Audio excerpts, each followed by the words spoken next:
networking. As MBA students, we engage in building our networks every single day.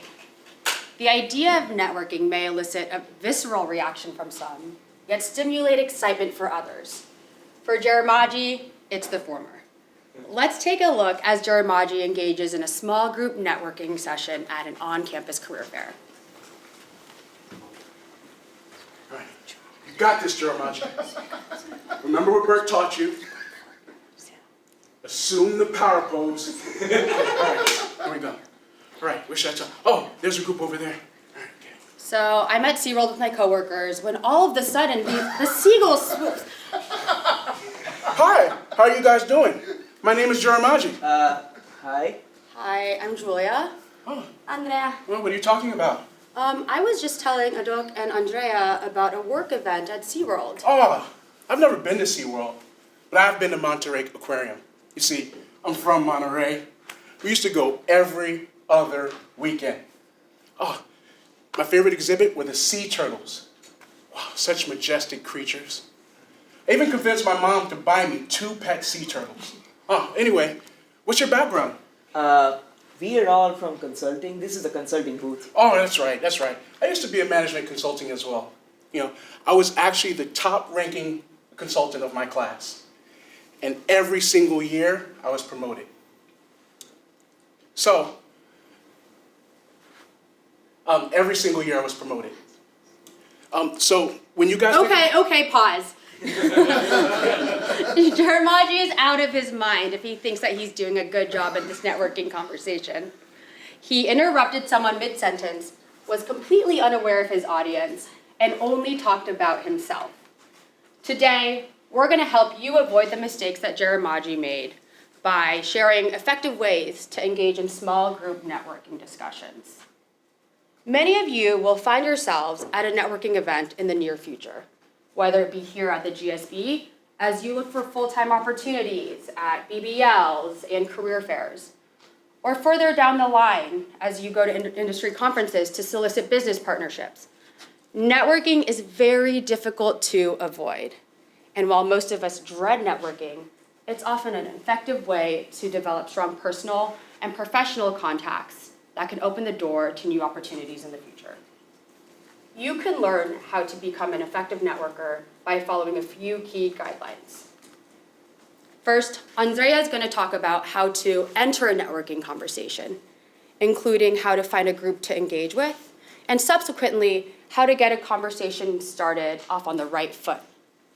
Next, Adhokshaj will talk about how to develop rapport and connections with the folks that you're engaging with.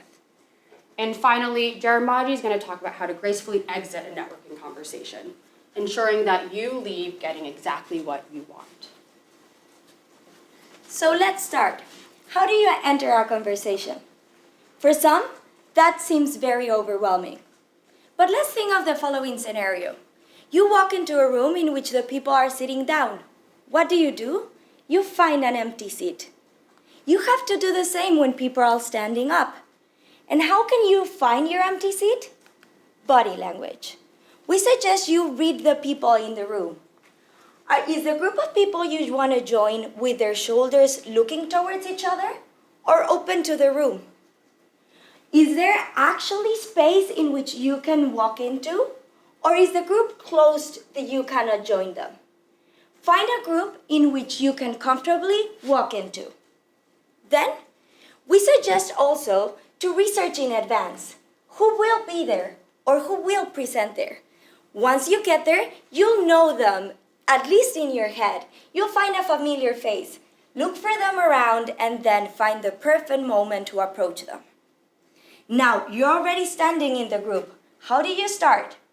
We suggest you prepare some icebreakers for different scenarios. So for this, we suggest 3 strategies. The first one, the honest approach. This is very effective because people can relate to it. Just be honest and say, "Hi, sorry for coming out of the blue, but I don't know anyone here and I would love to join your conversation." Second, the flattery entrance. This is when your research might come in handy. Walk walk up to somebody and tell them how much you admire their work or how much you like their company they work for. This can work even with people you don't know. For example, walk up to a group and say, "Hi, I heard your laughter from all across the room, so I just wanted to come over and see if some of this happiness would rub on me." And third, getting advice. Asking questions is a great way to start a conversation. We suggest you keep it light topics, such as, "Hi, I've never been to this event before. Do you have any suggestions of which sessions I should go to?" And just like that, you're already in a conversation with them. Now, once you have got into a conversation, the next question that's probably on your mind, or rather should be on your mind, is, what next? How do I keep this going? Now, what this spin-off of Google Chrome logo is trying to tell you is that there are three elements of an effective conversation: themselves, the other person, you, and everything in between. Let's start with them. Keep the conversation about them. A funny anecdote comes to my mind. Early in the industrial era, the buildings got taller way before the elevators got faster.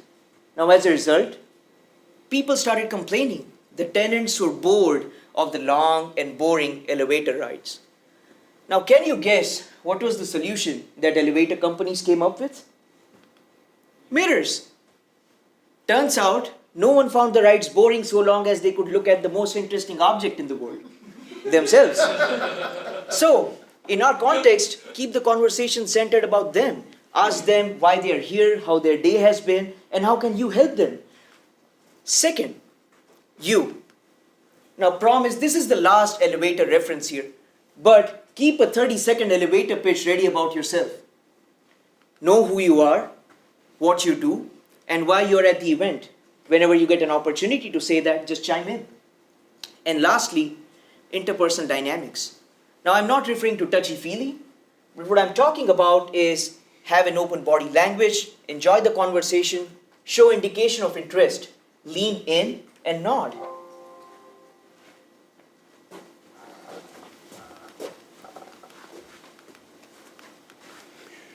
Exit in small group can sometimes feel like jumping out of a moving car. You're always looking for that pause in conversation to sort of tuck and roll. Now, because exiting a small conversation can be awkward, here are some suggestions on how to exit stage left, honestly, and with grace. This first technique I call "there's more to see here." It is natural when you're engaged into a great conversation to just want to stay put. However, a networking event involves more than 2 points. I suggest saying something like the following and then go enjoy the rest of your event.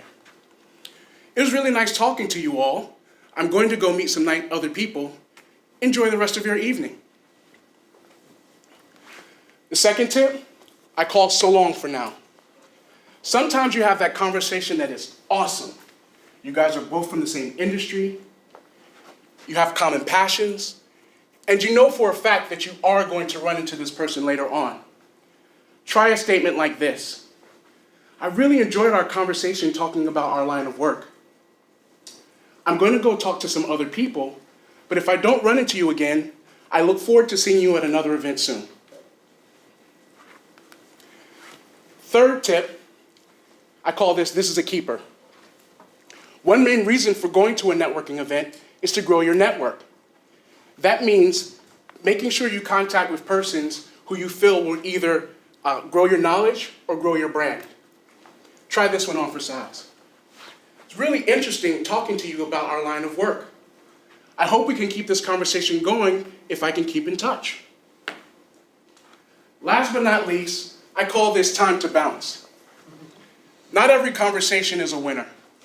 Sometimes there's awkward starts and stops, or you have nothing in common, or perhaps you run into that version of Jaramogi that you saw in the earlier skit. Now, if you run into that version of Jaramogi, it's definitely time to bounce. Try this line on for size. "It's very nice talking to you. I'm gonna go grab a drink. You have a great evening." Much like an elevator pitch, a well-rehearsed situational exit line can go a long way. It is a way that you can tell people how you feel about them and where they stand with you. So I'd like to leave you with this last quote. Every exit is an entry somewhere else. For you, I hope that's your next great network. Now that we've shared some suggestions on how to effectively network in small group settings, let's check back in with Jaramogi and see what he's up to. Got this, Jaramogi. Just trying to crush this event. Okay. Ah, there's a group, and it looks open. Oh, and I've been hoping to meet Julia. I'll go there. Hi, pardon me, but I overheard you guys talking about diversity and inclusion, and I'm really passionate about that line of work. I haven't met you guys, so I was hoping I could come over and introduce myself. My name is Jaramogi. Hi, I'm Andrea. Nice to meet you. Nice to meet you. Hey, I'm Adhokshaj. Nice to meet you. Nice to meet you as well. Hi, I'm Julia. Hi, nice Great to meet you, Julia. Hi, did you guys really enjoy that programming? Yeah, I thought the keynote speaker was fantastic. Her views on diversity and inclusion were spot on. Yeah, I completely echo with her. She was just fabulous. I also liked it, but to be honest, I would have liked her to go more deeper into the risk of her improvement plan. Oh, yeah, no, I actually agree with you. What she said really resonates with me. Part of the strategy that she suggested, we're actually implementing in our company right now. Oh, no way. Where do you work and how is that going? We'd love to hear more about your experience. It was really nice getting a chance to meet you guys. I'm going to go check out more of the exhibit, but I hope I get to catch up with you later on because I'd really like to understand how you guys are progressing with your diversity and inclusion in your own jobs. Fantastic. Sure. Definitely. Wow. Jaramogi did a much better job of networking in this situation, doing a fantastic job of finding an open group, engaging in two-sided, thoughtful conversation, and exiting with grace and intent. And with that, we'll take any questions.